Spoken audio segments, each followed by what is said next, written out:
Центарот за управување со кризи со полни раце работа, евакуација на дел од населението во Кичево, поплави, излеани реки и потешкоти во сообраќајот во повеќе региони низ земјава. Така што во следните минути разговараме со Марија Милкова од Центарот за управување со кризи, со цел да дознаеме каква е состојбата во моментов и дали има одредена критична точка во Македонија. Благодарам за издвоеното време пред се и добре ни дојдовте.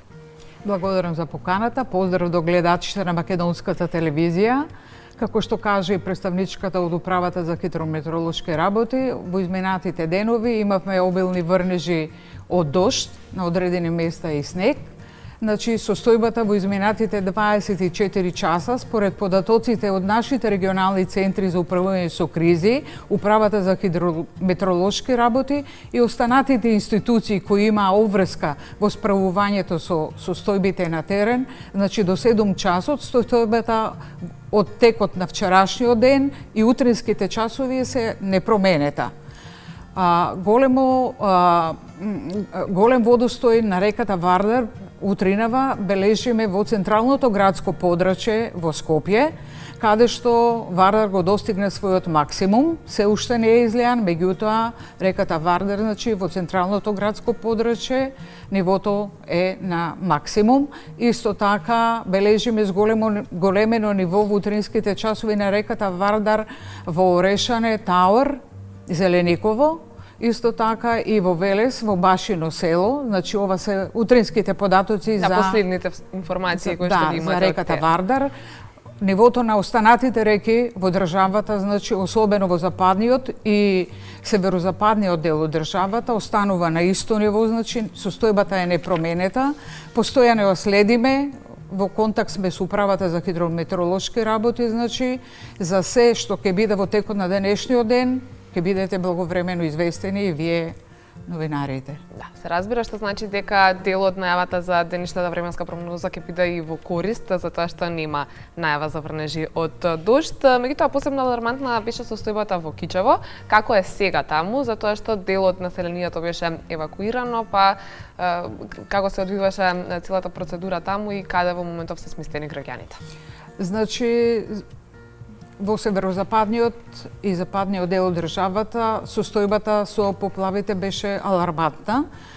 Го зафати Кичевскиот регион највеќе, значи таму имаме поплавување на цела населба. Во текот на вчерашниот ден и ноќните часови, значи граѓаните од тој дел од градот беа евакуирани со помош, значи, на локалната самоуправа, градоначалникот, со помош на Црвениот крст, Дирекцијата за заштита и спасување, Центарот за управување со кризи, територијалната противпожарна бригада, значи на Кичево и местното население, истите беа евакуирани и сместени во спортската сала Христо Узунов.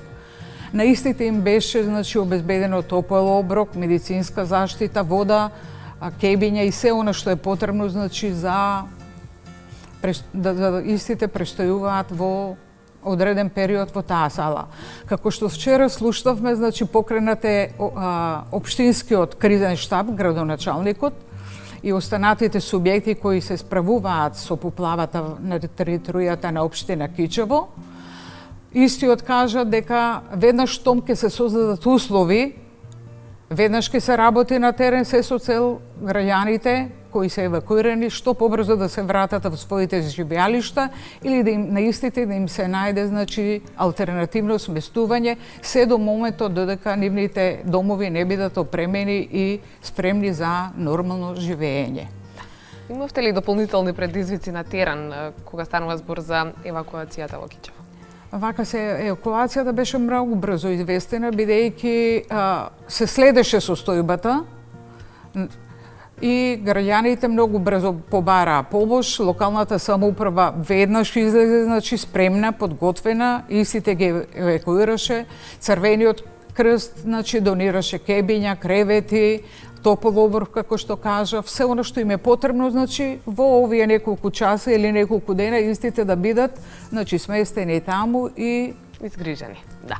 Каква е состојбата и со клучните брани во земјава? Дали има потреба од контролирано испуштање на водата или во моментов не гледате дека тоа би било потребно и за конкретните ситуации каде што е покритично, меѓутоа и за во иднина за наредниот период. Природните, значи, езера, Дорјанското, Охридското и Преспанското се на задоволително ниво, значи, додека вештачките акумулации, односно браните, во моментот се многу празни. Значи, ова врнење на дожд и приливот на вода во истите е добре дојден, да, бидејќи имавме сушно лето, така да акумулациите во голем дел беа значи испразнети. Ке дадам пример еве на Калиманско езеро, значи толку беше минимум нивото на водата што можеше слободно човек да оди и со раце да фаќа риби, така ние народски го кажуваме тоа, нели? Така да овие врнеши од дожд се навистина добре дојдени, бидејќи ни овозможува, значи, во наредниот период за наводнување, значи, за производство на електрична енергија, така да овие врнежи се навистина добре дојдени за акумулациите кои може да ги примат овие количини на вода што во изминатите денови и доколку имаме во наредните денови може да ги примат овие количини на вода. Споменавме и од според управата за хидрометеоролошки работи стивнуваат врнежите, меѓутоа како екипите на Центарот за управување со кризи се подготвуваат и за претстојниот зимски период. Претпоставувам дека секојдневно се следи ситуацијата, меѓутоа на нешто вакво слично, каков е вашиот принцип на работа, како се екипирате и што значи всушност интервенирање на терен? Центарот за управување со кризи, значи, има телефонски број 112. Исто така има дежурен оперативен центар каде има дежурство 24 часа во текот на изминатото деноноќе. Се пребираат податоци и информации од целата територија на државата, институциите кои се вклучени во системот за управување со кризи, како и јавување од граѓани, кои редовно доставуваат податоци и информации за случајни ризици и опасности на целата територија на државата. Значи, прибирајќи ги овие податоци и информации, ние, значи, во секој време знаеме на кој дел од територијата на државата што се случува. Токму и она, како што најави управата за хидрометеоролошки работи, ние 24 часа добиваме податоци и информации од нив, ги споделуваме преку нашите регионални центри до локалната самоуправа и останатите институции кои се на локално ниво. Значи, нашата соработка со Центарот за управување и координација, комуникација со сите субјекти од системот за управување со кризи, како на национално ниво, така и на локално ниво. Нашата соработка во изминатото деноноќе во справувањето со поплавите на локално ниво се покажа исклучително координирана, бидејќи, како што видовме и од изјавите на градоначалниците, за скоро во сите погодени градови, каде што имавме поплави, градоначалниците веќе ги покренаа општинските кризни штабови, каде што учествуваат представници од сите институции на локално ниво, каде се донесуваат одлуки и мерки и активности, се со цел навремено и брзо, значи, да се справиме со настанатата состојба на нивната територија. Што значи дека има одлична соработка помеѓу Центарот за управување со кризи, противпожарните служби, доколку е потребно полицијата, секако и локалната самоуправа, меѓутоа има ли доволно човечка сила за на терен? Како тука се сноѓате? Дали има доволно екипи кои што може да бидат на терен, односно каква е состојбата со човечката сила која што е потребна за овакви? Центарот за управување со кризи нема своји ресурси. Улогата на Центарот за управување со кризи е координација, комуникација и соработка со сите субјекти. Меѓутоа, во таа координација, значи, се одржуваат состаноци и секој од субјектите кажува со кои ресурси, материјално-технички и човечки располага. Овде е Дирекцијата за заштита и спасување, таа има своји ресурси. Територијалната има ли доволно до она што успеа да видите во изминатиот? Во моментот се одржува состаноци, значи, како што кажав, 24 часа сме во комуникација, точно знаеме која институција со кои ресурси располага, како материјално-технички, така и човечки, и со кои ресурси може да излезат на терен се со цел навремено и брзо, значи координирано да се справиме со настанатата ситуација на терен. Уште една предизвикувачка ситуација која што имавте изминативе денови, секако се условите за напад, зимските услови, мраз, снег и се она што може да биде предизвик, така што во кои региони беше покритично и како е од утрова всушност?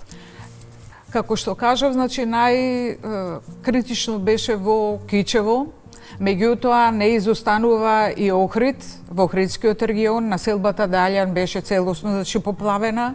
Исто така Крушево имаме во Тетово, во Гостивар имаме. Како што кажа во утринските часове, еве и Вардар кај нас во Скопје, значи го достигна својот максимум.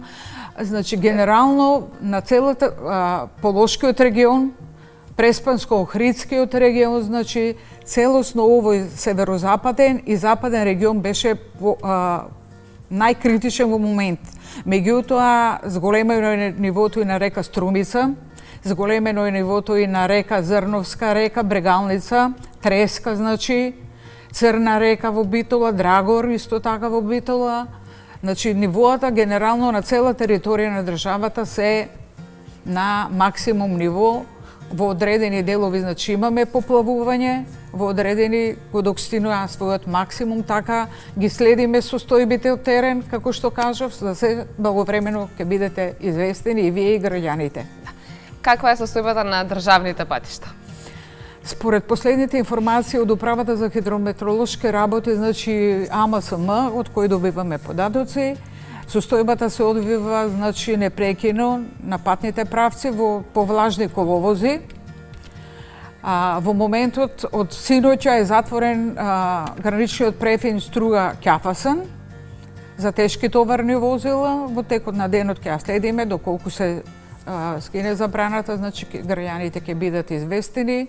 Граничните премини, како што кажа од управата, нема посебни задржувања. Генерално состојбата до утринските часови е стабилна. Верувам дека и во текот на денот истата ќе се подобри, значи условите ќе се подобрат. Управата за хидрометеоролошки најавува дека во наредните денови ќе имаме стабилно време. На одредени места сепак има врнежи од дожд и снег. Температурите ќе се спуштат на вистина под нулата. Ќе следиме, ќе видиме, значи се дополнително граѓаните ќе бидат навремено известени за целата состојба која ќе се случи во текот на изминатото деноноќие. Марија, ви благодарам за денешното гостување во Благодарам и на Македонија вас. научно.